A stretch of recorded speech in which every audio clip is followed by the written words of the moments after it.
தாய்மார்களே, அன்பு உள்ளம் கொண்ட சகோதர சகோதரிகளே, மாணவ மணிகளே, மரியாதைக்குரிய காவல்துறை அதிகாரிகளே, ரசிக பெருமக்களே, பொதுமக்களே, உங்கள் அனைவரையும் எங்களது கலைக்குழுவின் சார்பாக வருக வருக என்று வரவேற்கின்றேன்.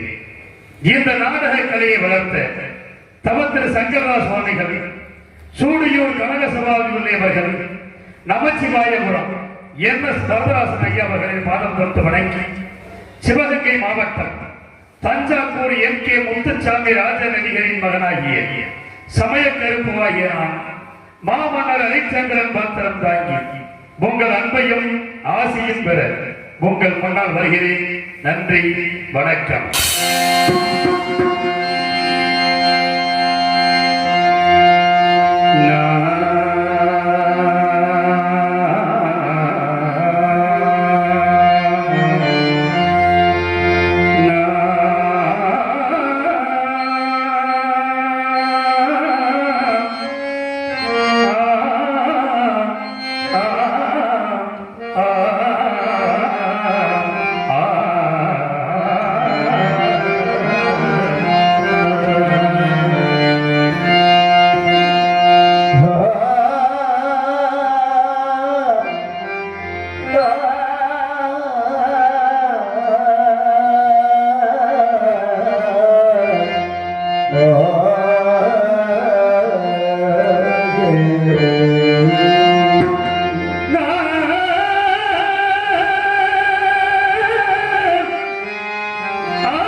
ஒரு பொய்யுரைக்கு அஞ்சி என்னை நாட்டை இறக்க வைத்தாய், மனைவியும் மகனையும் விலை கூறி விற்க வைத்து என்னை இந்த நிலைமையிலே கொண்டு வந்து நிறுத்தி விட்டாய் இறைவா. பொய்யது உரைக்க அஞ்சி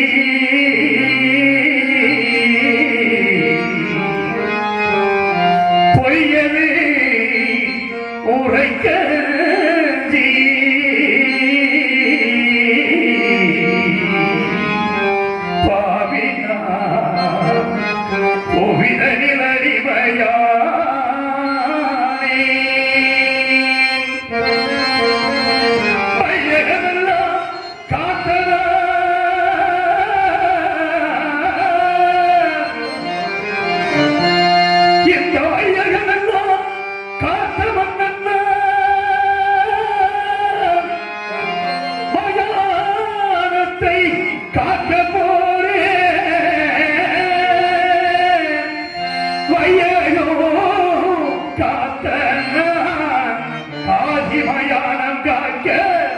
புறப்பட்ட தெய்வமே தெய்வமே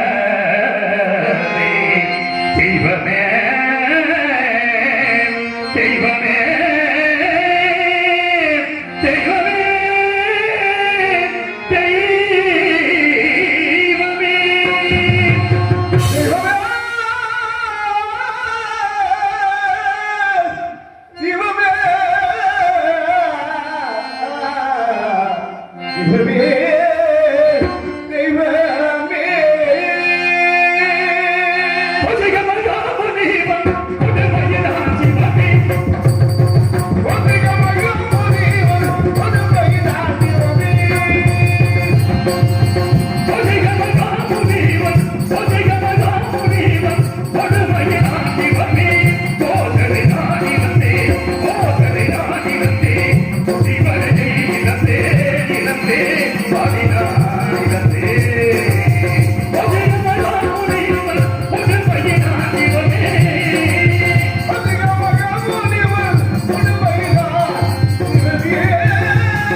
இன்புற்று இறைக்க வேண்டும் என்பதற்காக அல்லும் பகலும் அனைவரும் பெருமையை பணிந்திருந்தேனே இறைவா. நான் என்ன குற்றம் செய்தேன்? இல்லை என்று வந்த மகனுக்கு அள்ளி கொடுத்தது குற்றம். நீதி தவறால் 56 நிசத்தையும் நெறிமுறையால் ஆட்சி புரிந்தேனே ஆண்டவா, அதுதான் நான் செய்த குற்றமா இறைவா? நாடு நகரங்களை இழந்து பெண்குலத்தின் திருவிழக்கம் பத்திரியை பிரிந்தேன். பாசத்தால் ஏற்றெடுத்த மகனை பெற்றேன். நம்பிக்கையை வைத்திருந்த நண்பனை பிரிந்து நீதி தவறாத செங்கோலை இழந்து இலைந்திருமாறி நிற்கும் என் நிலைமை கண்டு உனது மனம் இறங்கவில்லையே இறைவா. கல்லாகி விட்டாயா? உன் மனம்தான் கல்லாகி விட்டனா? கடைக்கல் திறந்து இந்த ஏழையின் திருமுகத்தை ஒரே ஒருவரை பார்க்க மாட்டாயா இறைவா? ஒரே ஒருவரை பார்க்க மாட்டாயா? பகவானே பகவானே பகவானே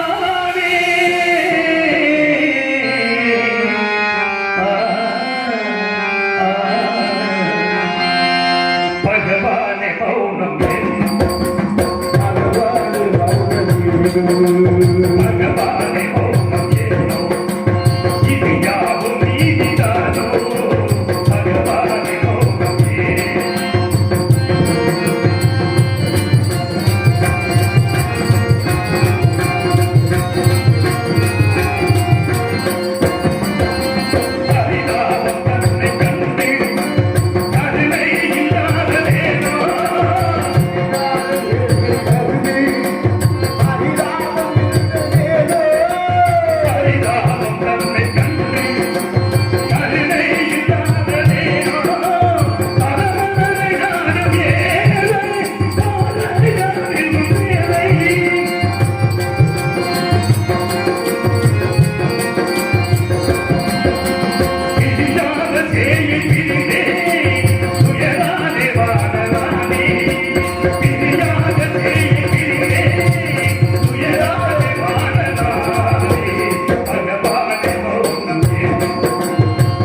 யாவும் நீதிதானோ பகவானே மௌனமே பகவானே மௌனமே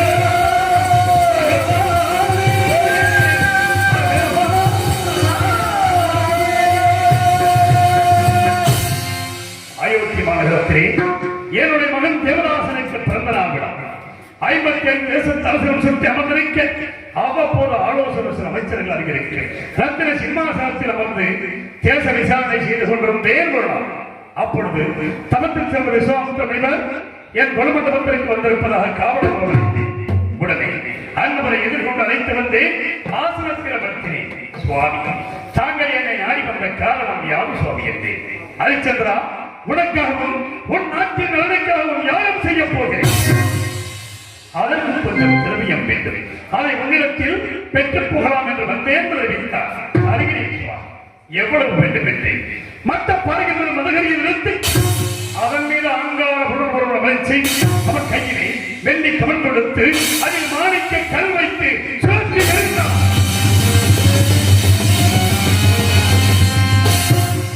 அந்த மாணிக்க கல்லானது மேலே சென்று கீழே வந்து விழுந்து எழுந்தூரம் திரவியம் தர வேண்டும் என்று அவர் கேட்டபடி நான் திரவியத்தை கொடுத்தேன். ஹரிச்சந்திரா, நான் வசிப்பது ஆரண்யம். இத்திரவியத்தை அங்கு நான் வைத்துக் கொள்ள முடியாது. யாகத்திற்கு முகூர்த்த நாள் முடிவு செய்த பிறகு வந்து எடுத்துச் செல்கிறேன். அதுவரையில் உன்னிடத்தில் இருக்கட்டும் என்றார். தங்களை கொண்ட மகான்களுக்கு கொடுத்த பொருளை மீண்டும் நான் வைத்துக் கொண்டால் நன்னிலை வாயில் நகரத்து போவதாக சொல்லுகிறது. இப்பொருளை நான் வைத்துக் கொள்ள அருகதையில்லை. தயவு செய்து தாங்கள் எடுத்துச் செல்லுங்கள் என்று கவல வேண்டாம். உன்னுடைய கணையாளி மோதிரத்தில் என்னுடைய ருத்ராட்ச மாலையை அடையாளமாக வைத்தால் தோஷமில்லை. அதன்படி செய்யலாம் என்று செய்துவிட்டு முனிவர் சென்ற சிறிது நேரத்தில் ஆசார வாசலிலே குடிமக்களின் அவைக்குள்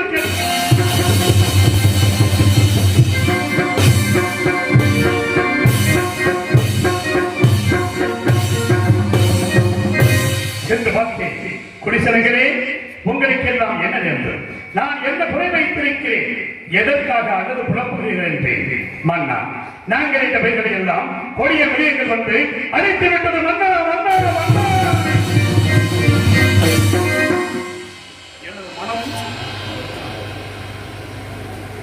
மன்னா, எனது மனம் வேதனை அடைந்தது. குடிமக்களுக்கு ஆறுதல் அனுப்பினேன். வேட்டைக்கு புறப்பட்டேன். கொடிய விடயங்களை வேட்டையாடி கிடக்கத்தான் திருக்குள கரையோரம் ஆலமரத்தின் அடியில் எனது பத்தினி சந்திரமதியின் மடியில் சிறிது எத்தனை இழந்தேன். அங்கே அடாத கனவு கொண்டு கண்டேன். திடுக்கிட்டு இறந்து பார்த்தேன். 2 நடந்த மாதர்கள் என் முன் வந்து என்றார்கள். மாதர்கள், நீங்கள் யார்? உங்கள் ஊர் பேர் என்ன? என்னை நாடி வந்த காரணம் என்னவென்று. மன்னா, நாங்கள் வசிப்பது இமயகிரிச்சார். என் பெயர் சரசவல்லி, இவன் பெயர் காமவல்லி. எங்களுக்கு பரதமும் சங்கீதமும் தெரிகிறது. அதை தங்கள் சமூகத்தில் நடித்தும் படித்தும் காட்டி தக்க சன்மானம் பெற்று போக வந்தோம் என்று தெரிவித்தார்கள். எங்கள் நடிகள் படியுங்கள் என்றேன். நடித்தார்கள், படித்தார்கள், கண்ணுற்றேன், சந்தோஷப்பட்டேன். வேண்டிய சன்மானத்தை கொடுத்தேன். பெற்றுக் கொள்ள மறுத்து என் திருமணிக்கு நிறுவனக்கூடிய பூச்சக்கர குடியையும் எனது வெற்றி மாலையையும் பரிசாக கொடுத்தார்கள். கொடுக்கக்கூடிய பொருளாக இருந்தால் தயங்காமல் கொடுத்து விடுவேன். இதை விடுத்து பொன் பொருள் எவ்வளவு வேண்டுமோ கேளுங்கள், தருகிறேன் என்று. அப்படி என்றால் எங்கள் இருவரையும் நீங்கள் திருமணம் செய்து கொள்ள வேண்டும் என்றார். பெண்கள், நான் தந்தாரம் என்று பிரதாரம் வச்சிக்காதான், தயவு செய்து இந்த இடத்தை விட்டு போய்விடுங்கள் என்று எவ்வளவோ நீதிகளை எடுத்துக் கூறினேன். கேட்கவில்லை. காவலர்களை அழைத்து அடித்து துரத்தினேன். மாதர்கள் சில நேரத்தில் விஸ்வாமித்திர முனிவர் கடும் கோபத்தோடு வந்தார். என் திருமணியை எட்டி உதைத்தார். மண்ணிலே சாய்ந்து விட்டது என்று கூட நான் கவலைப்படவில்லை. அதற்கு மாறாக எனது நெஞ்சம் இந்த திருமுடியிலே பதித்திருக்கின்ற நவரத்ன கற்கள் முனிவரின் பாதத்தை புண்படுத்தியதோ என்று பாதத்தை தொட்டேன். சண்டா, நான் அனுப்பிய மாதர்களை ஏன் அடித்து துரத்தினாய்? என் கோபம் தீர வேண்டும் என்றால் நீ திருமணம் செய்து கொள்ள வேண்டும் என்றார். வா, அனைத்தும் உணர்ந்த தாங்களாய் வருகிறதும் நான் திருமணம் முடித்தவன், எனக்கு ஒரு மகன் இருக்கிறான் சுவாமி. எல்லாவற்றையும் அறிந்த தாங்கள் அறியாதது போல் பேசுகிறீர்கள். வேண்டாம், அதற்கு மாறாக கண்ணை வேண்டியதும் ஈகினை காக்கின்ற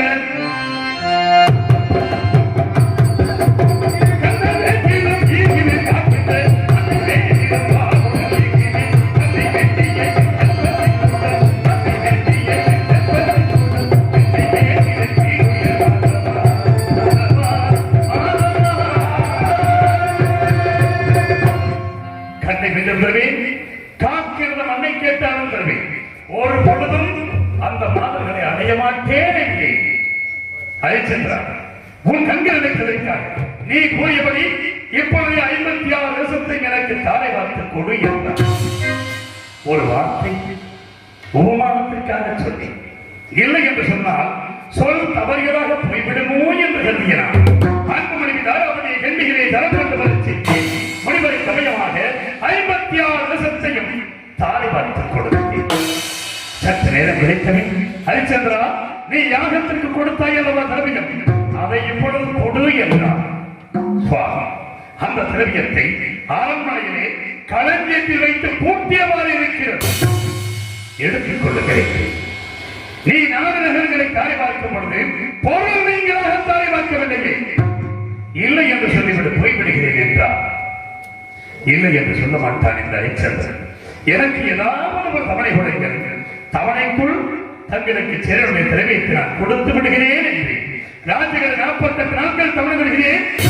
யாகத்திற்கு சேரனுடைய திரவியத்தை நட்சத்திரங்களை உணவு வைத்து வைக்கிறேன், அவரிடத்தில் கொடுத்து விடு என்றார். நான் சம்மதித்து இந்த நாட்டை விட்டு போவதற்காக ஒரு ஆண்டு எடுத்து வைத்தேன். 4 நகரங்களை கொடுத்து விட்டேன். பொன்பொருள் தருவதாக தங்களுக்கு வாக்கு கொடுத்திருக்கிறேன். மீண்டும் நான் என்ன கொடுக்க வேண்டும் சொல்லுங்கள். உன்னை இந்த ராஜமணிகள் அந்த நாட்டை விட்டு போக நான் சம்மதிக்க மாட்டேன். நான் கொடுக்கின்ற காய்கறிகளுக்கு அணிந்து வாங்கி செல்ல வேண்டும் என்றார். 4 நகரம் எனது உயிரிழந்த மேலான குடிமக்களை எல்லாம் நான் பிரிந்து செல்லப் போகிறேன். எனக்கு இந்த ராஜமணியை தாராளமாக கொடுங்கள் என்று கூறிய நான்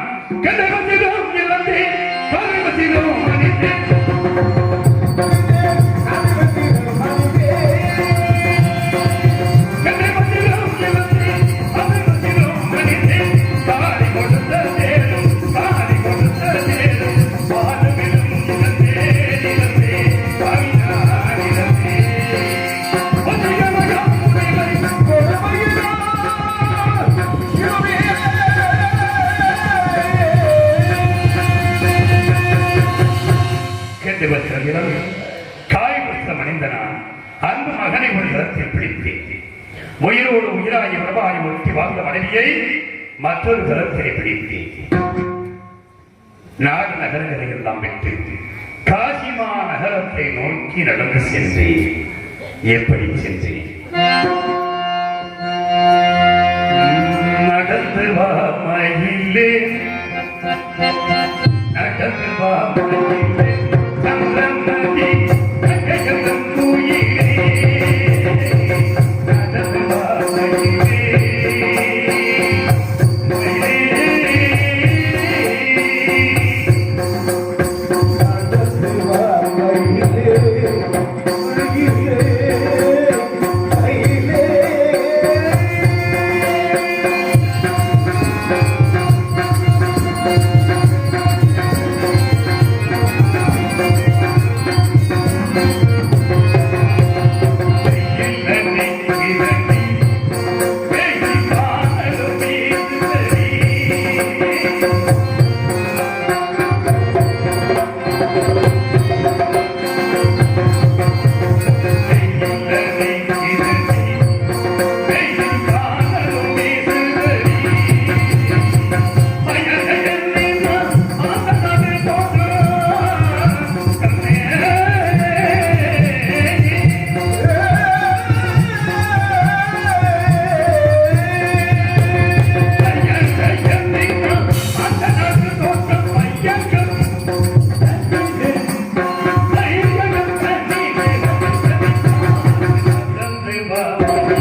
என்ன செய்தி அழுது புலம்பிக் கொண்டிருந்தேன்.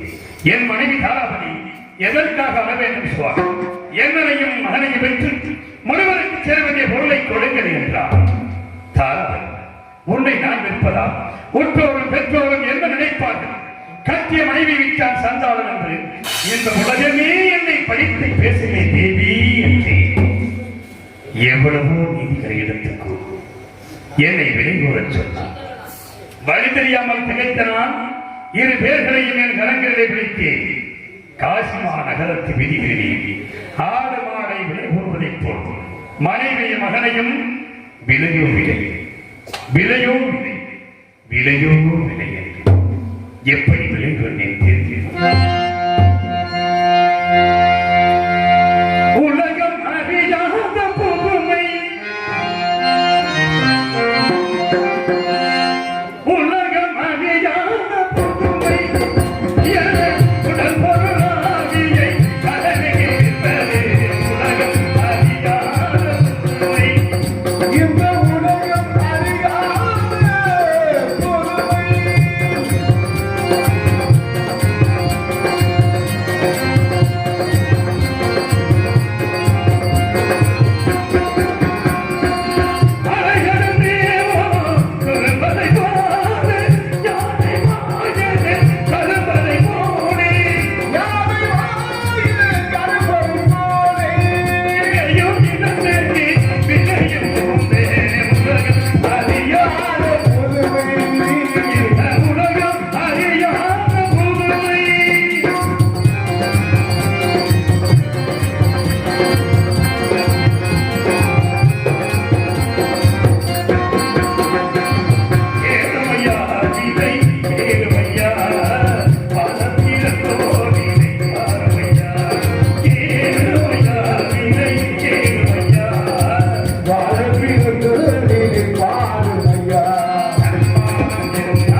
யாருமே விலைக்கு வாங்க முன்வரவில்லை.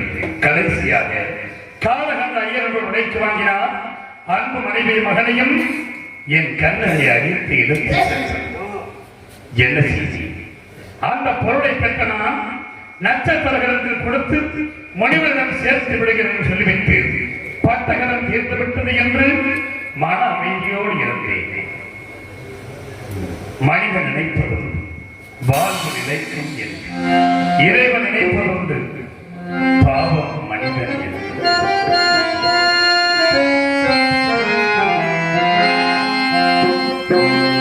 மனிதன் நினைப்பதுண்டு. வாழ்வு நிலைக்கும் என்று இறைவன் நினைப்பதுண்டு. பாவம் மனிதன் என்று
நகரம் சேர்ந்து விட்டது என்று மன அமைதியோடு இருந்தேன்.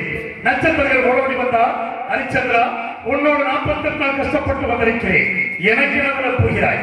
16,000 பொருள் கொடுத்தாலுடைய, இல்லை என்றால் அந்த பொருளை முனிவருக்கு கொடுக்க மாட்டேன், நான் வைத்துக் கொள்வேன் என்றார்.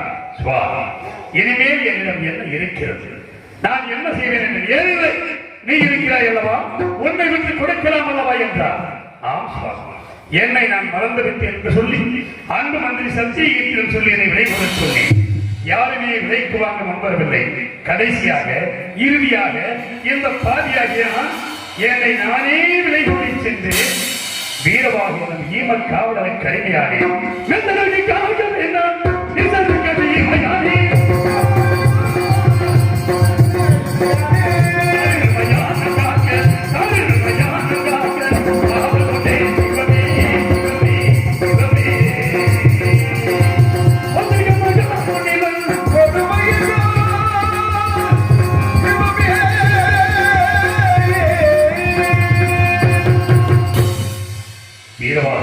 காவலர் விலைக்கு வாங்கினார். என்னை உடன் வைத்து சென்றார். 2 கன்றை அரைக்க செய்தார்.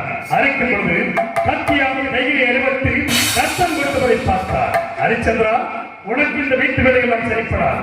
நான் காக்கும் மயானம் என்ற வைத்து வழங்குவோம். வருகின்ற தினம் ஒன்றுக்கு கால்பணம் 1 முழம் தொண்டு, வாய்க்கரிசி 3 ரூபாய். கால்பணம் முழக்கொண்டு எனக்கு அனுப்பி வை, வாய்க்கரிசி மட்டும் உனது புசிப்பிற்கு வைத்துக் கொள் என்றார். நாளாந்த மன்னன் உண்மையை பார்த்தாயா? செங்கோல் ஏற்றி சிம்மாசனத்திலே வைத்திருந்து 56 தேசத்தையும் ஆட்சி புரிந்தனா என்று மயானத்திலே பிணத்தின் மேல் போடப்படுகின்ற வாய்க்கரிசி உண்டு வாழ வேண்டும். எஜமானி கட்டளையை வேறபடிய எஜமானிட்ட கட்டளைப்படி மயானத்தை காக்க புறப்படுகிறேன். இறைவா, மயானத்தை காக்க புறப்படுகிறேன். போகின்றே